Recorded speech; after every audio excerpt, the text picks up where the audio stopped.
Thank you, and good morning, everyone. I asked Graham, having followed in Graham's big shoes to become the chair of the Deep End, what did he want me to do today? And he said something about the past, the present, and the future. Although after last night, I think the future of the Deep End is maybe Deep End the musical, perhaps.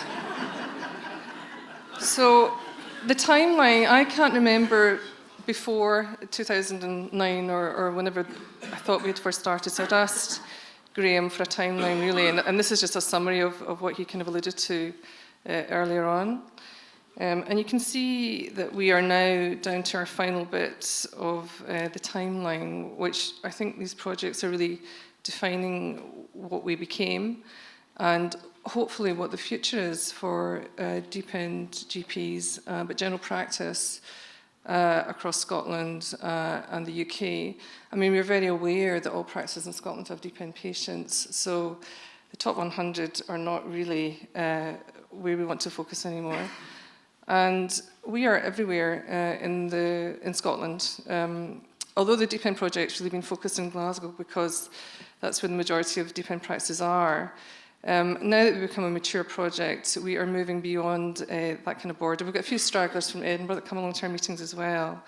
But really, when you look across the map of Scotland, there are Deep End patients everywhere, but the challenges are slightly different, where you have pocket deprivation or small populations of deprived patients. You can imagine the geography of trying to connect them to services can be really very, very challenging. So what can we do?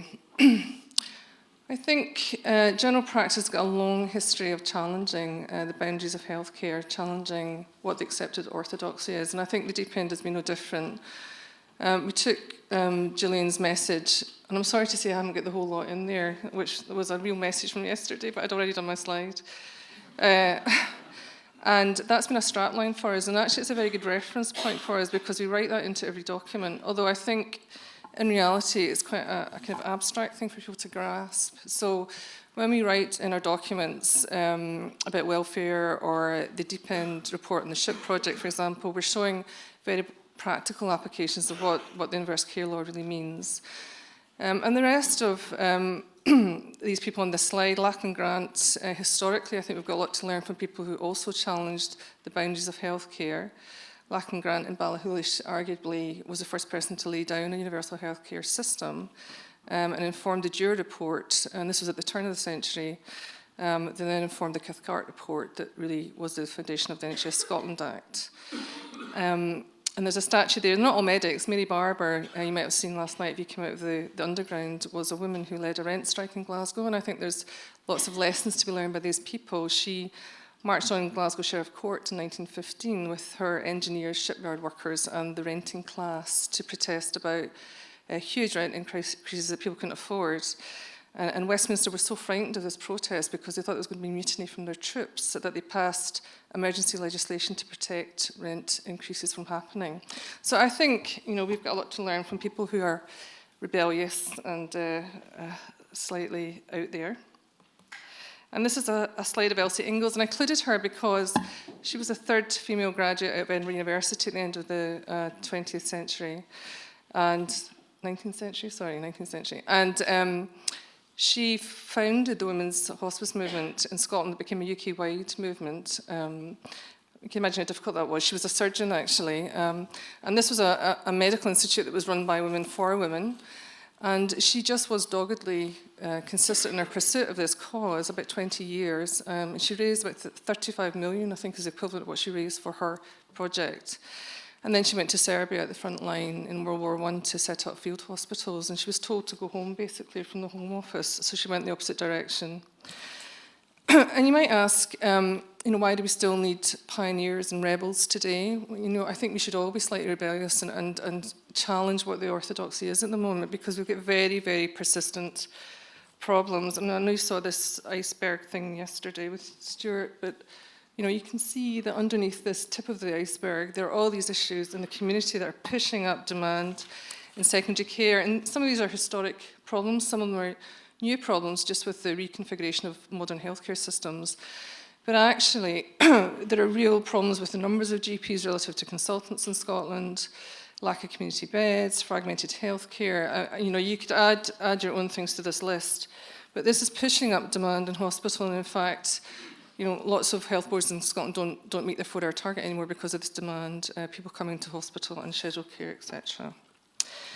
And I think when we're talking about why we need to rebel, I think that I think the key is to get GPs to rebel around single issues that are because that's a very powerful thing. If you get a consensus in the profession, and child poverty, I think, is one of these issues. I've included figures from Bradford, which is Humberside, I think, isn't it? 47% of children living in poverty. In my own ward in Govan, it's 39%. And we know that financial vulnerability and child well-being are completely related. So it is a real tragedy that we've got to this point in the UK with such high figures, because we are now moving on to just repeating patterns of social injustice. And we have a wealth of evidence now about adversity in childhood, early years trauma, and combined with toxic child poverty, you are just producing the next generation of adults that we see in deep end communities that are sicker earlier, with multimorbidity and end of healthy living expectancy much earlier. And this is just a figure from Glasgow. So this is where I work in Govan, which is SID 1, very deprived, to White Craigs, very affluent. And you can see big figures in the adult health outcomes. So that's only 20 minutes apart in Glasgow. I think the good thing is that child immunisation rates are very high in Govan. So that's a public health initiative working with primary care. And we have to be very careful that we don't undermine that system. So in the deep end, we have set out, because this is a positive message, we think that we have really written the future of general practice through our projects that you're going to hear about. And they contain many of these ingredients. I mean, I won't go through the list because you'll recognise things that are very core. This slide's just jumping about anyway. And these are also the elements that we think are necessary to future-proof general practice. I think research is extremely important, and there's a fusion between academic and frontline perspectives that we learn from each other in the deep end. So Graham and Stuart Mercer's work really informed our work as frontline professionals. We inform the evidence base. The evidence base has to have some context. And I think at the end of the book, Andrew Lyons asked these questions, and we can't do it without time. Time's absolutely vital, and I think the biggest message I have gained, I think, over being involved in the deep end and doing the projects is that we do need protected time to address all the issues, all the complexity that we deal with day in, day out. You cannot do it in 10 minutes. You cannot do it in 5 minutes. You cannot do it if you're exhausted and pressurised. You can't do it if systems are fragmented and you don't know who to speak to. And I think the projects are going to lay out exactly why we need extra time and the direction that we have to go to sustain general practice. Thank you.